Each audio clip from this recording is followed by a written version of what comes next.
Welcome to the Social Engineer Podcast. The Doctor is in series. This is episode 261. I'm Chris Hedneggy, CEO and founder of Social Engineer LLC, the Innocent Lives Foundation, and the Institute for Social Engineering. And I've been hosting this podcast since way back in 2009.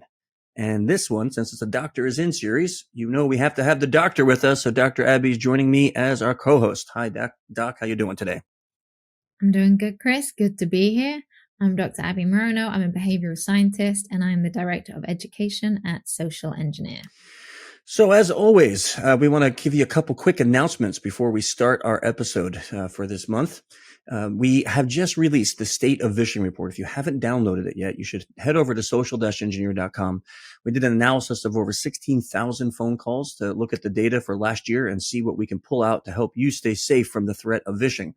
And we did something else new this year. Abbie and I are holding a free free webinar that you can sign up for, where we'll be dissecting that report and talking about interesting data points and giving some tips and tricks on how you can stay safe from the upcoming threats. We're seeing such growth in this, especially in the area of AI being used with vishing. So we want to talk about that during the webinar. And of course, we'll have time for Q&A. You can sign up for that on social-engineer.com. Just click on State of Vishing Report on the top, and you'll be able to download the report and sign up for the webinar. We hope you enjoy it. Let us know what you think as you download that and read it. If you're interested in social engineering as an enthusiast or a practitioner, and you like family-friendly and legal chat, then you can come on into our Slack channel. We have over 1,800 people in there every day talking about all aspects of social engineering. It's a really fun place, too. A lot of people come in and just ask questions. We have people as young as in high school, and those who have been doing this for decades in there talking all about their experiences and learning from each other. So if you want to be part of that, you can find the link in the show notes. And if you can't, or it's not working, because sometimes it does die on us for some reason, it times out, just ping me on LinkedIn. I'll be more than happy to get you the new link.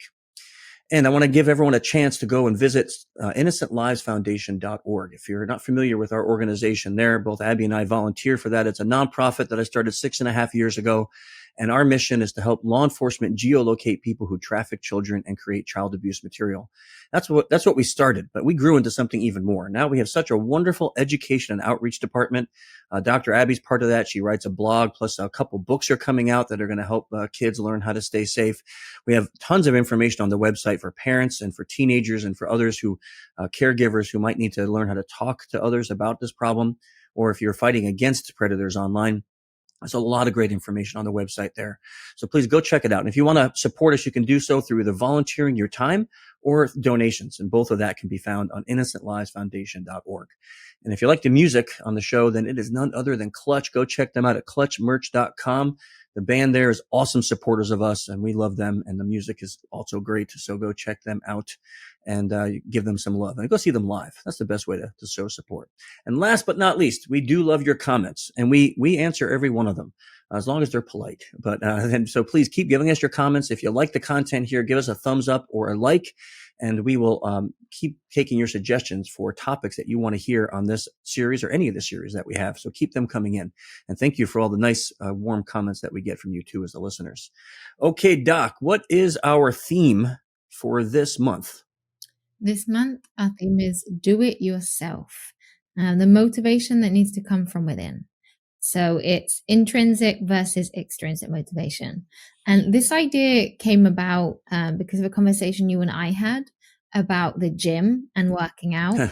And we were talking about, the revenge body, talking about when you work out because you're doing it for you versus when people work out and they say, I'm getting that revenge body. I'm going to, prove people wrong. And the difference that comes with when you do it for you versus doing it for somebody else or to spite somebody else. So I thought that, we can obviously apply this to the gym, but the intrinsic versus extrinsic motivation applies to all of our life, especially when it comes to our careers. Yeah, I like this topic because for me personally, I've spent so many years at an unhealthy weight and just unhealthy in general. And I had friends and family telling me like, man, don't you think you should do something? And that never motivated me. Actually, it ticked me off. And people would say that. And it wasn't until I got sick of it. Like when I one day woke up and went, I am sick of being this kind of person. That's when I was like, okay, I got to do something about it. And then nothing can stop me at that point. And that's why when we were having that conversation, now this might be a great topic, because I wish, and maybe we can uncover in this podcast, like, what is the equation to get that? Because I know a lot of people have reached out to me and said, well, how did you just do it one day? And I don't really, I just got sick of myself, and I wanted to change. So let's see if we can uncover the answer to that, right? Yep. So let's start with laying the foundation of exactly intrinsic versus extrinsic. Good. And because these are scientific terms, people may not be familiar. So when it comes to intrinsic motivation, this is the type of motivation that arises from within the individual. So it's driven by things like personal interest, enjoyment, a sense of fulfillment, rather than external rewards or pressure. So when someone is intrinsically motivated, they engage in an activity because of the sheer pleasure, the satisfaction. For example, you may read a book because you love reading, or play a sport because you enjoy the activity. And this type of motivation is linked to higher satisfaction, as well as higher creativity and perseverance. And it's considered a more sustainable type of motivation. It's much easier to maintain a motivation that is authentic and genuine. Mm-hmm. And then extrinsic is the opposite. So it's driven by external factors like rewards, a paycheck, recognition also, but also avoidance of negative outcomes. So you do it, I don't want to get punished, so I do this. When we are extrinsically motivated, we don't necessarily find them enjoyable or satisfying in themselves. We do it to gain or to avoid a loss. For example, you may work on a task because, like I said, you have a paycheck. Or you do this, you're going to get a monetary reward. You study because you get good grades rather than, I love this subject. Or I participate in an activity for praise. So here is where the revenge body would sit. I'm working out and I'm doing all these things that seem like health behaviors. And to a degree they are, but the motivation behind them isn't to be healthy, isn't to look after myself. It's to make people regret what they've lost. So that would be extrinsic motivation. Yeah, I'm going to apply this to my own situation, right? So like when I was unhealthy, traveling was very difficult. I mean, I didn't fit in a lot of seats. It was very hard. It was always annoying when you're on these small planes and someone's, kind of sitting next to you and you have no space because you're too big. And that didn't motivate me to make change. As awful as it is. I mean, you would think extrinsically that would be like, I got to do something about this, but it didn't. But now when we look at the intrinsic motivation, it was when COVID happened and I wanted to have a hobby, and I love taking care of bees. I did it up north before we moved down south, and I went and got a beehive, and I went and got a whole, set of bees they call a nook. And I was out of breath just doing simple things, planting some flowers for the bees and moving the hive around. And I'm like, this can't be my life. Like I wasn't even 50 at the time. And I'm like, I can't be out of breath tending bees. Like, I'm like, come on. And that was my motivation, because came from inside, because I just realized how awfully unhealthy I was. But all the embarrassment from like years of travel never, I mean, it was embarrassing, but it never motivated me enough to make the change until it was something I really loved that I couldn't do anymore. Yeah.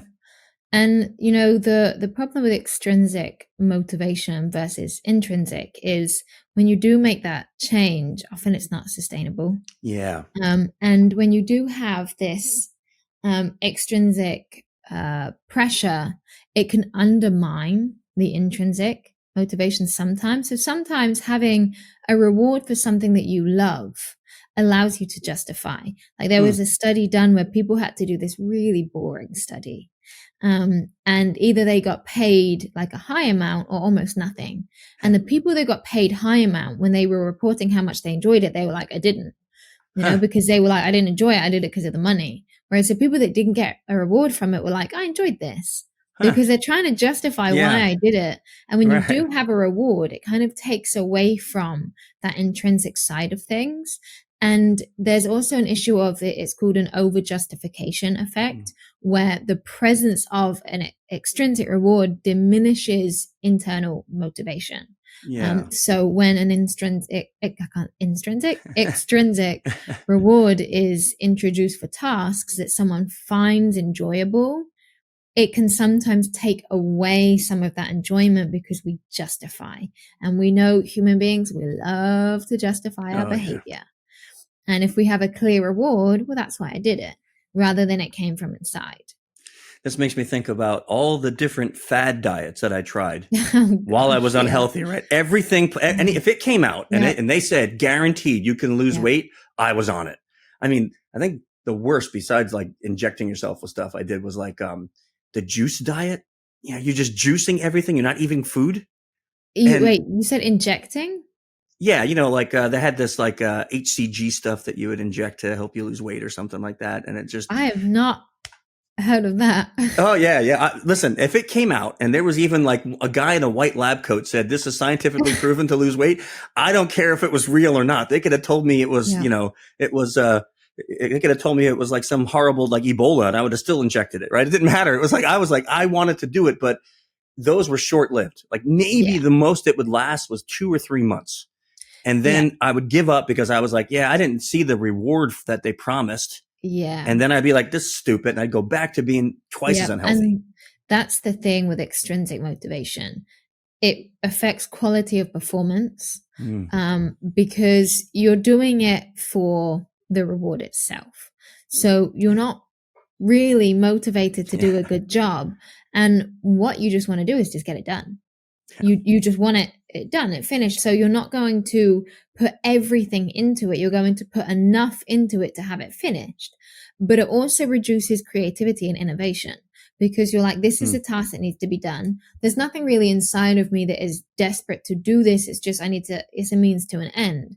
So you focus on how it needs to be done, the easiest and the quickest to get it finished. So the easiest path isn't always the most creative or innovative path, it's just one that finishes it. So you miss opportunities to create something really interesting, but you're not focused on how you can improve or grow in that situation either. Say you assigned me a job role and it's something I'm like, I don't want to do this.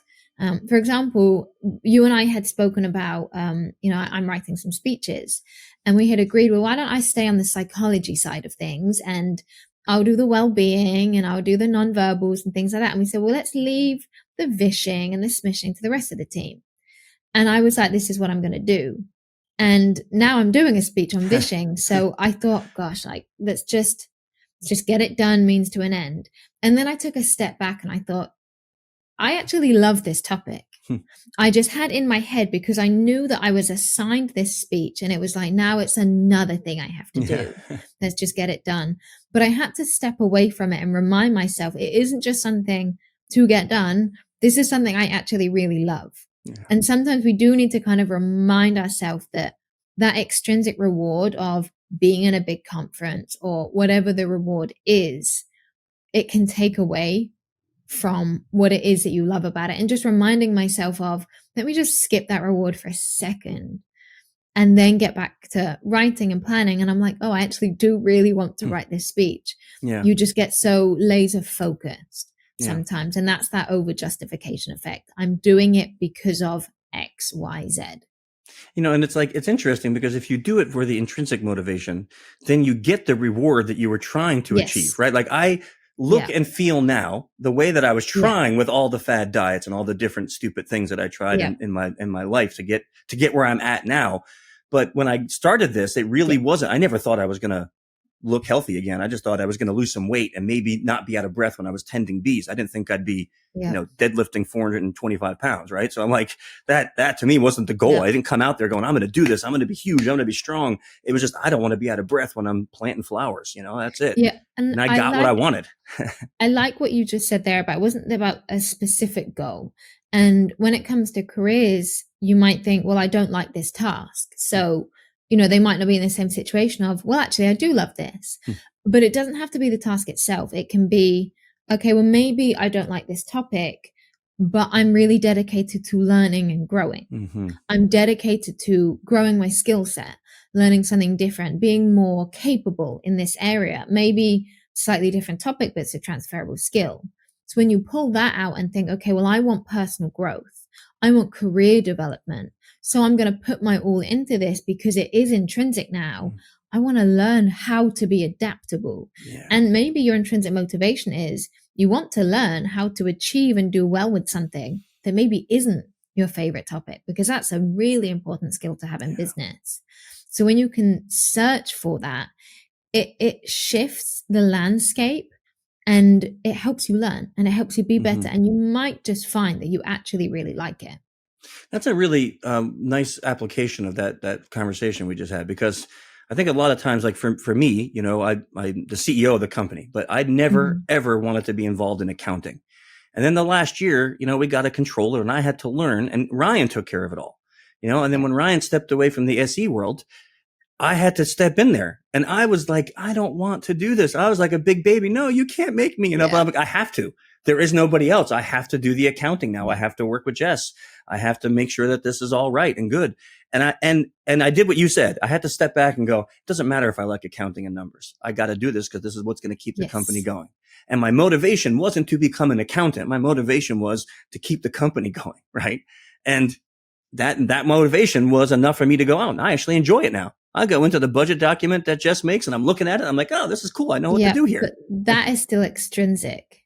To keep the company going is extrinsic. If it's to learn this skill, so in the future, if something bad happens, I can, because I want to be able to have that skill. So there's this slight difference. And that's where it gets a little bit confusing. Yeah. Because if it's to keep it going, that's still extrinsic. It's about something else. If it's about, I want the ability to be able to be put in these situations, and maybe I don't like what I'm doing, but I want the ability to be able to cope with it and not have to rely on other people, that would be where it becomes intrinsic.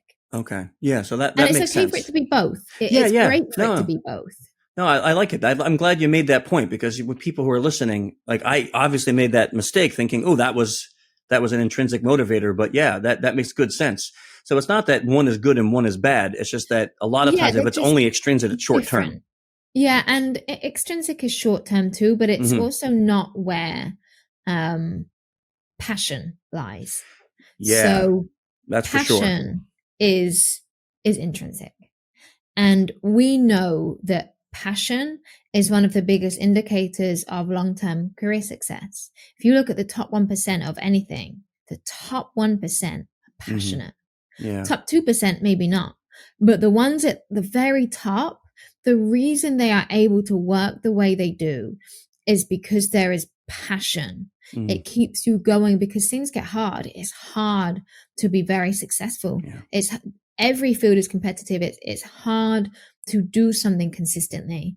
And if you don't love it, if you're not passionate about it, it will wear you down and it's not going to be sustainable. Maybe you'll get to the top, but you won't sustain it and you'll fall down, because that thing keeping you going is that will inside you. It's the thing that makes you go, this is what I get up for in the morning. Yeah, that's an interesting point, I think, because you're right. I'm not going to ever become an accountant. Like that skill that I have, if I have to stop being a social engineer, my next job's not going to be an accountant, right? So I wasn't learning that to better myself or to better my career. Yep. I was learning it only to keep the company afloat, right? And not everything has to be intrinsic. Yeah. No, but I like the difference, right? No, I like the difference, because I'm not going to ever be passionate about being an accountant, but I am passionate about my company. So that is like I'm passionate about learning new things to make myself a better social engineer. Right. But that is something that I really want to learn. And accounting was just something I had to do. Right. Yep. And that's the thing, when it's intrinsically motivated, it's that thing that fulfills you. Yeah. You know, and not every single element of what we do has to fulfill us to that degree. But the core element of what you do, like I do certain roles, like I've been having to do grant writing and I can't even put into words how much I hate it. Yes. I hate it so much. So much. And I can understand why, after working on just partial one with you. I don't know how any human can call, like people who use that as a job, they go, I'm a grant writer. I'm like, there's something wrong with you. Like, you know. Yep. I hate it. And I have been doing it, but I've been so unhappy doing it. But then I love writing. Like I write books in my free time and I will work myself to the ground and wish I had more energy to work more, because it comes from inside. And the difference with those is well-being. And I talk about this with burnout. So people often refer to being exhausted as burnout. And burnout is very different, because burnout has 3 components. And the first is exhaustion. Physically exhausted, you're tired. But burnout, in comparison to just being tired, has two more components. One is you start to feel really negative about yourself. You start to feel really down kind of in your mood, in your self in general, and then also about the task. So it's got the situation or the task element negativity, the self negativity, and the exhaustion. When I'm doing this kind of work, in the company that we're in now with social engineer, I love my job so much. I love what I do. For me, I couldn't be burnt out. I can just be exhausted. And there's been times I've been so exhausted that I was physically very unwell. Yeah. But I never reached that point of burnout because I loved it so much, because what I did still made me want to get up in the morning and do it because of the passion. So when it comes to the well-being, when we pursue a goal that comes from inside, and it's something that, you get that excitement to do it. When you do achieve it, and when you are doing that, it boosts well-being. Yeah. Because it gives us a sense of fulfillment, and purpose and belonging are two foundational elements of what it means to be human and what it means to thrive. And if you can have a job that fills you with purpose in a place where you feel like you belong, and it doesn't have to be like you belong in the job, but if you belong in a relationship, you feel like you belong in your situation, if you feel belonging in your life, and then you also feel that purpose, well, that's happiness right there. That's the pursuit of happiness. That is such a wonderful thing to have. And a lot of people, we've seen studies that a lot of people who report that they're feeling depressed, they're either missing one or both of those elements. And that's really key to poor mental health and depression specifically, is they don't feel there's a purpose, or they don't feel they belong, or both. And that purpose, that's where it comes from, intrinsic motivation. And just to be clear, we're not talking about people with chemical imbalances. So anyone who's listening, we're not talking about that, right? We're talking about people who have depression because of, like what you just said. The chemical imbalance, as well as the psychological factors, they play into one another. Yeah. So when you have a chemical imbalance, often it's behavioral or psychological, which creates the biological change, via also the biological creates the psychological. So when people do have a chemical imbalance, it's hard to say which is the source and which is the outcome. So when you do change, often when you change your situation and you do find something that brings you more passion, then it can illuminate whether it is really, really serious biological, I don't say shortcoming, but abnormality. And then you can deal with it more effectively. But a lot of the time, some of the best ways to deal with poor mental health is to change your situation, because we do get stuck in this cycle. Yeah, I have a really good friend that applied to, because he loved the people he worked with. He loved where he worked, but there was just a lot of stress for him. And he looked at his whole life and said, what can I change? Because he was feeling depressed. He was feeling down. And he realized that he loved his family. He loved where he lived. He loved everything about his life. And it was the only thing he could change was his job.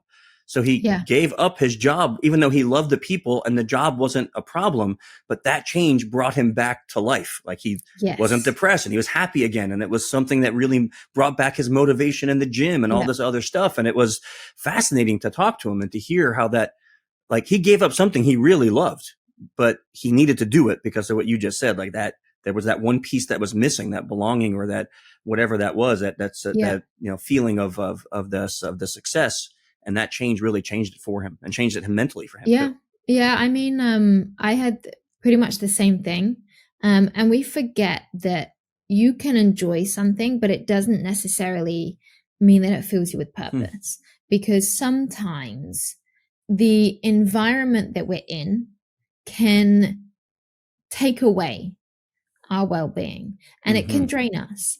And sometimes you go into something with extrinsic motivation, but the situation isn't right, whether you go into a relationship or a job for the right reasons, but it just isn't right, and it drains you. And anyone that knows me knows that I have always loved psychology. I've always wanted to be a professor. To me. I know, What? Crazy, right? I've always just gone to sleep excited to get up and study. woken up like early in the Read morning, research out of bed. papers. And it I doesn't know, make sense. I read research papers for fun. I've just always been this way. It makes me so happy. And I became a professor, and it was like, this is it. This is everything I've ever wanted. And I was in that situation, and I was working as a full-time professor of psychology. I was even in forensic psych, which I loved. But the environment that I was in, it wasn't the right people. There weren't the right people around me, and they took advantage of me. I was being assigned jobs that should have been teams, and because I worked hard, it was just me. Yeah. I was meant to be assigned a big team to help create this course, just me. And I had people collaborate on papers, and it ended up just being me doing all the work. And I started to go to bed and not want to get up. I didn't want to go to work, and it affected every aspect of my life because I was just being drained. And the reason that we hamper on about our careers is because we spend most of our time at work. Yeah. So it is a huge element. And even if you say, yeah, well, I'm not that career driven, you might not be, but your time is, because we all need to survive. You know, it's just a fact that we need money to survive. And often careers take up most of our time. And I actually decided that I didn't want to do nonverbal communication anymore. I said, this isn't what I want to do. I don't know if I had a feeling I wanted to stay in psych, but I was just getting so drained. And I remember Joe saw it, Joe Navarra, he was my mentor at the time. And he said that we've just got to get you out of academia. And then when I started working for Social Engineer, it was like, thanks all to that Joe, love, by the way. Pardon? Thanks to Joe, by the way. Yes, thanks, Joe. Thanks to He Joe. introduced us, and all that love came back. And it was just a reminder that the intrinsic motivation never went away. Sometimes the situation that we're in takes it from us. Yeah. And when you feel that, it can be a really hard thing to come to terms with, because you're like, this is what I thought that I wanted. And it might still be, but sometimes you just have to take a look around you in the situation. You know, is it the people around you? Is it the actual career? Is it the workload? Whatever it is, when you know that you used to feel this way, you used to have this motivation, and suddenly it feels different, it might be time to have a look at your situation and think, is something taking this away from me? Because then you might need to take yourself into a different situation, and then things can flourish again. You know, there was a great thing I saw on social media, and they had this violinist, and he was playing in this huge theater and everybody loved him. But then they also took him and he was playing on a subway. People were walking around as if he didn't exist. Yeah. And it's like, sometimes it's not you, it's the environment, and it's the situation, and it can take that from you, and you need to remove yourself so that you can flourish, and so you can let that purpose flourish. So you mentioned just a little bit ago about passion, right? And passion is so important. Is there a danger though? Like, can you get overly passionate or too passionate to where it like becomes now a problem for you? Yeah, this is such a good question. And a question I don't often see people asking, because, you know, we said passion is one of the key factors that the literature has shown for success. But yes, there are two different types of passion.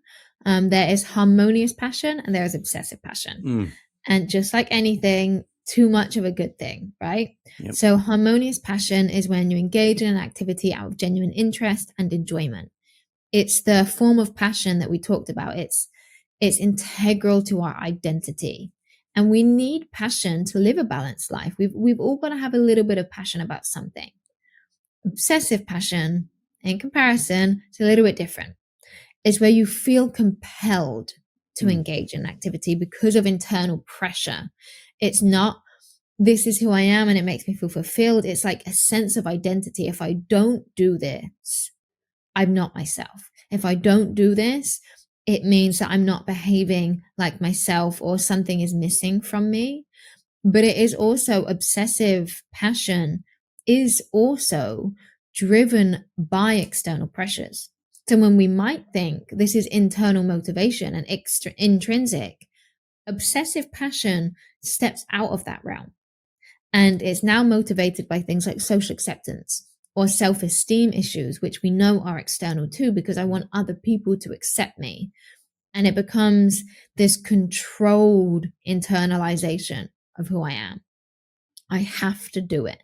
And if I don't do this thing that I really want to do, it's not a case of, oh, well, that's a shame. It feels like inside you have failed who you are as a person because it's so core to your identity that this is done. So how, I'd imagine that someone who's experienced obsessive passion, it's going to be very hard for them to see it. So how can someone who's, hearing this and going, well, I have a lot of passion for my job, determine if they're in that situation or if it's harmonious? So when it starts to affect other aspects of your life, so it's about how the activity is internalized. Harmonious passion is adaptive. And when you do that thing, it feels like you have personal growth and it feels satisfying. Obsessive passion becomes maladaptive. So when you're doing what you love, but you're sacrificing your mental health or your well-being, and it's to the point where, we talked about earlier, I said, sometimes I would be so exhausted that I was sick, but I was loving what I did so much that I kept going. Yeah. Well, that's obsessive passion. Yeah. That's where it's so much, where it's like, I love this thing so much, I'm willing to give up my well-being for it. Now, that isn't the healthiest way to go about things, because when it's a intrinsic passion and when it's that harmonious, you might think, well, I love this, but I've also got to take care of myself. So let me step back. And you can step back without ruminating on, well, I'm a failure because I step back. Yeah. If you move away from it and think, well, I'm a failure now, that's a sign, oh, this should be making me feel really good, but I'm actually not feeling good. So maybe something's going on here. And we also have to be really receptive to other people, because sometimes people will tell us you should rest more. And we go, I know, thank you. I'm an adult, I can take care of myself. But they see things that we don't. And being open to listening to them and being open to, maybe you're right, maybe I need to step back. And it's hard to do because when you work a lot and when you're obsessive, you achieve a lot and you get external rewards. So it reinforces that. Yeah. So sometimes you just need to really listen, and who you're listening to as well, and think, this is someone that loves me. Why would they say something to harm me? They don't want to harm my career. If it's a competitor, then maybe they want you to slow down. Right. But if it's someone that you trust and they're saying, maybe you need to slow down, or maybe you need to take a break, maybe the way you're going about this isn't right, think, well, what would be their ulterior motive, and take a step back and allow them to have that conversation with you. So we shouldn't say you're not my dad or something like that. Right? I mean, that would be terrible to say to someone who loves you and gives you good advice, right? Yes. The good advice you were giving me before this podcast. I wasn't going to say it. I wasn't going to say it. Okay. Yes. I think we've all been in that situation. I mean, I hurt myself. I hurt my shoulder once working out, and I was like, I can't stop working out because I'll get fat again. Right. And I kept going, and going to the, every, couple days to the gym, and I kept hurting more and more. And finally, the trainer's looking at the thing and he's like, what's happening with your weights? And I'm like, I got to lower it because I'm really damaged. And he's like, then stop. It's like, stop doing the exercises. And I'm like, no, I can't. I have to. And he's like, you're never going to recover. So he made me take 2 weeks off, and then I came back to normal. I'm like, oh, well, I didn't get fat in 2 weeks. And he's like, yeah, dude, just chill. When you're injured, you're not going to make yourself better by continuing to use that body part. So stop, Yep. And I think that's something people can relate to. And what you just said of, when he said stop, and he said, no, but I have to. Yeah. But why? Because when you feel like you absolutely have to, that is a sign. Something here is making you feel like if you don't do it, something terrible is going to go wrong. That isn't intrinsic. You might think, oh, this sucks. I really want to do it. I was feeling really good about myself. I was really on game, but I can take a couple weeks off. When you feel like, no, but I have to, that's where it's obsessive, because now you're putting your well-being, on hold. And I think a lot of sportsmen can relate to that. When they get an injury and they keep playing on it, what happens? It gets worse. It gets way worse. It always gets worse. It doesn't get better if you don't treat it. Just like your emotions, they don't go away when you ignore them. They just go beneath the surface and build. And eventually when you let them out, they're going to be bigger. So when you have that feeling of, no, I have to, that's your sign. And when we want to, whether it's correcting obsessive passion or whether we want to change external motivation and find internal motivation, because I think all of us want to be on that healthy, happy playing field, but it's not an easy thing. It's a really difficult thing to do. But the most important point is something all of us know it. We know it, but we avoid it. Self-reflection. Yeah, that's hard. It's that thing we say we want, but we don't, because with self-reflection comes really difficult answers, things that we don't always want to see. And it also comes with difficult choices because sometimes intrinsic motivation is more risky. I remember when I was deciding what to do after my PhD, and I said I wanted to be a lecturer. It's what my heart always wanted. There was a moment where I had the opportunity to do something different, because I looked at academia and you're like, there's not much money there. But then in chartership, I could have been a chartered forensic psychologist. I was like, well, there's a lot of money there. And I had this back and forth of the easier route I felt was the chartership because it had clear steps, whereas academia was a little bit more competitive to get into because I couldn't train and qualify in the same way. So I just thought, if I go this way, I have clear steps. There's more money. I could have a more successful career potentially. And I thought for such a long time that was the route I was going to go because of the extrinsic motivation. And I thought that academia was more risky because I couldn't necessarily have the life that I thought that I wanted in terms of financial stability. So sometimes when we say, I'm going to take the intrinsic factor, there is a risk. There is a risk and it can feel uncertain. And it's like maybe you have run a business and you think this isn't what I want to do. Or maybe you work for an employer and you think I want to run a business. There is always going to be a risk when it comes to doing what you love. My sister is going through this right now. She's been working in medicinal chemistry for years. She's got a master's in medicinal chemistry. She wants to start building furniture and selling furniture. Completely different. Yeah. And she's in this balance of, I'm good at this field and I'm stable, but my heart wants this really risky option. So sometimes when we find that internal motivation and that intrinsic, it is scary to self-reflect because we know that we're going to be faced with a really difficult choice. But if you do want to work or want to live intrinsically, it does require risk sometimes, and it does require a leap of faith sometimes. And there is no, secret formula to making that successful other than you just got to go for it sometimes. My friend I was telling you about before that made the change. He did exactly that. He left the whole field that he was in. Yeah. I mean, completely 180 and went another direction. Yeah. And I was like, but dude, like you made it so far, like you're going to have to start over. And he's like, yeah, I don't care. He's like, I need to change. And knowing him, he'll be at the top of that field also, because that's just who he is, right? That's what he does. But it's like, talking about it now, it's like I could see so clearly, like maybe not even knowing all of this, he figured out that he had to do this for his mental health or something was going to break that wasn't going to be fixable. Yeah. Yeah. And it doesn't mean you go in blind either. Right. Yeah. When you shift from external to internal, it is a leap of faith to a degree, but you can make that easier by setting realistic goals and standards and being realistic about achievements. Because when it's internal, you might think, I'm going to take over the world in this subject because I love it so much. So you do have to take a step back and think, okay, if I'm going to do this, I'm going to take this risk. Let me at least be logical about the steps that I'm going to take. And also when you do self-reflect and you've been in something for external reasons, try and figure out why. Why is it? Obviously money makes sense. I like to eat and survive. I need a paycheck. Yeah. But if it's, the achievements from other people, or if it's rewards, or if it's something else, maybe it's self-esteem that you get from doing it. Well, that means that you're going to carry that to the intrinsic thing too. Because getting rid of that situation isn't going to solve the reason that you feel that you're lacking in those things.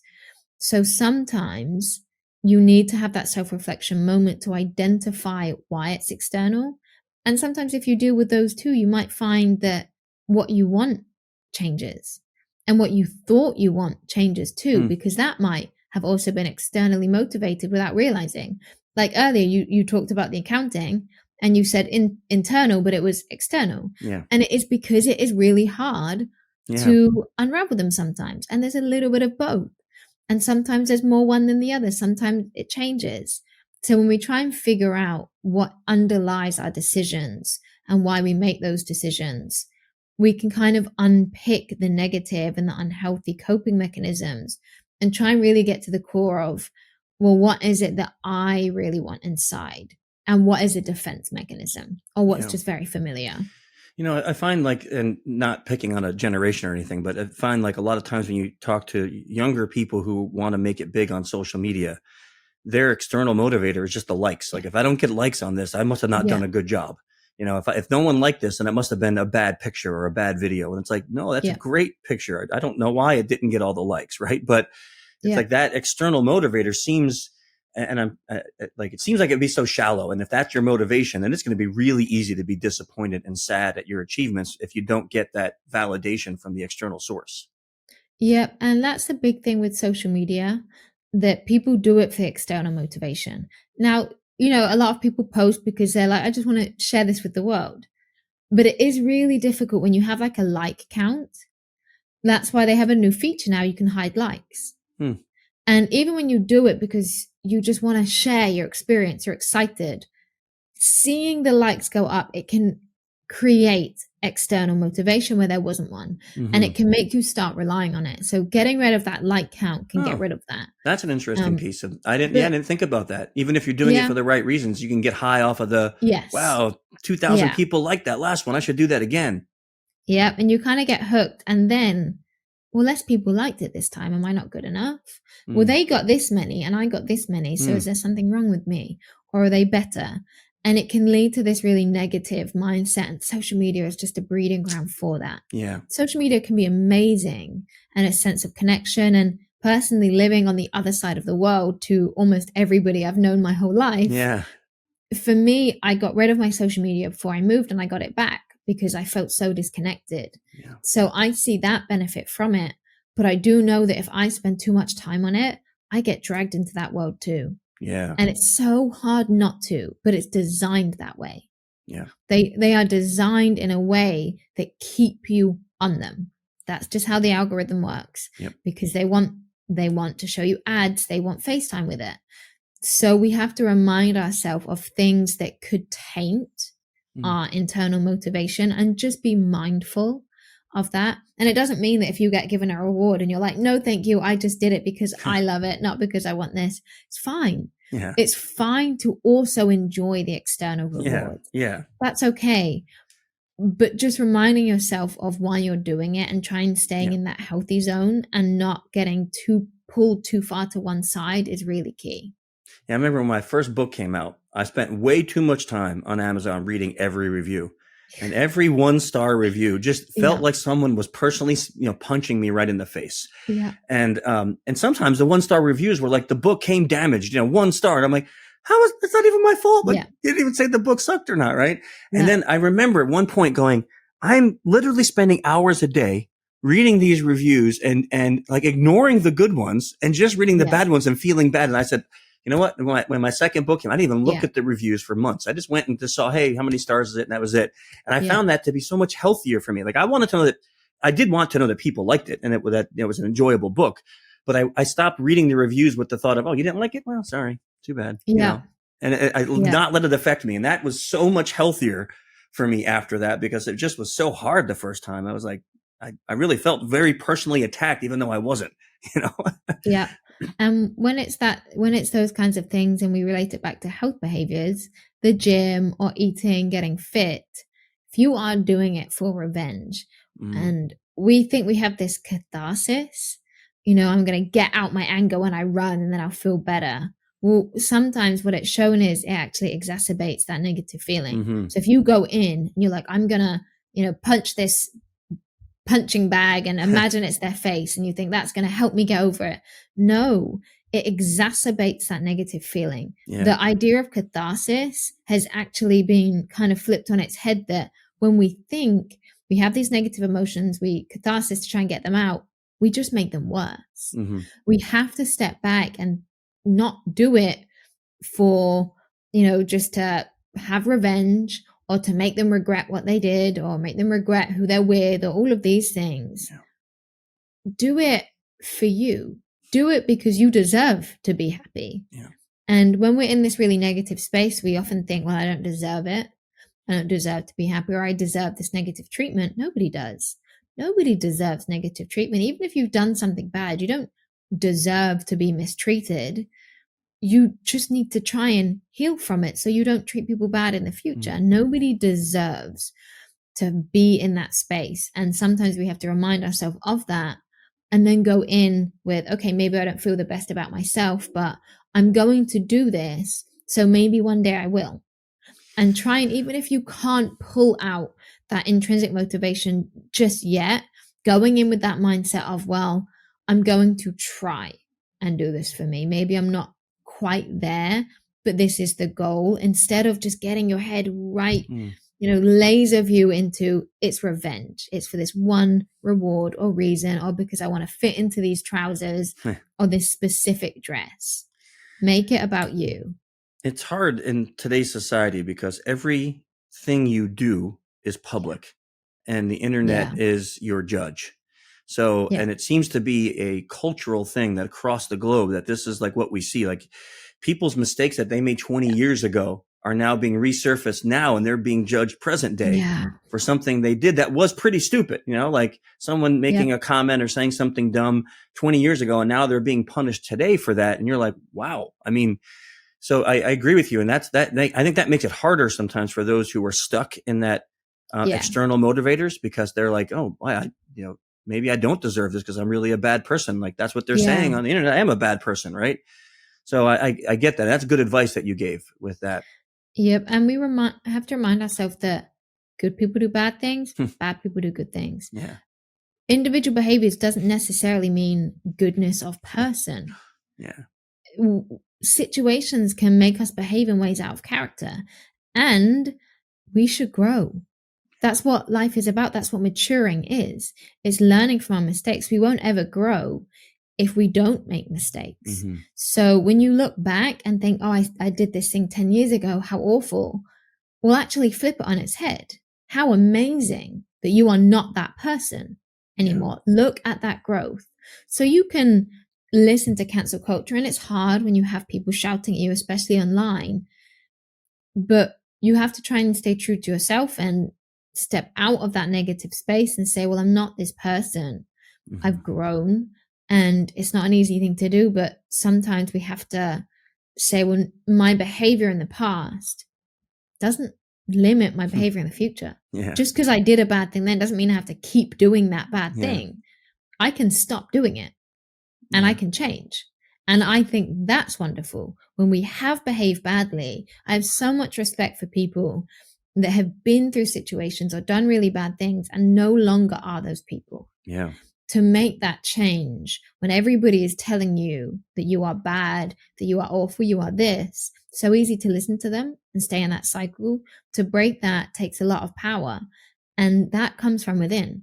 When you want to change, when you realize you deserve to be better and the people around you deserve a better you, that's where you really start to change. Yeah, it makes me think of my really good friend, Kevin Mitnick. He passed recently, but he was a criminal and he went to jail for hacking, right? Yeah. And when he got out, he changed and he became one of the good guys who literally helped this industry become an industry. Taught people how he did what he did. He created a company that helped keep companies safe from people like what he used to be. You look at someone like that and you're like, wow, dude, like that's amazing, right? You did the thing and you totally changed 100% and found a new motivation for it. I love it. Good topic today, Doc. Yeah, nice one. I like fun. It. Yeah, it was fun. And I think it's going to help a lot of people. I think it's a really, really nice one. And I think just kind of self-reflecting on my journey with health and stuff, I think it's really easy I'm glad I made that mistake and it wasn't scripted. I'm getting external thinking. An external motivator was an internal one, because I think that's really easy to do. especially when you're passionate about something. So that's nice. I like this topic. What are we doing next month? Next month is going to be really fun. We are going to talk about psychological myths. So those posts that you see that say psychology says, when psychology does not say, we're going to start addressing some of those. Oh no. I think it's going to be like another conspiracy theory episode, right? That sounds like a lot of fun. I can't wait to see what we discuss next month. Yeah.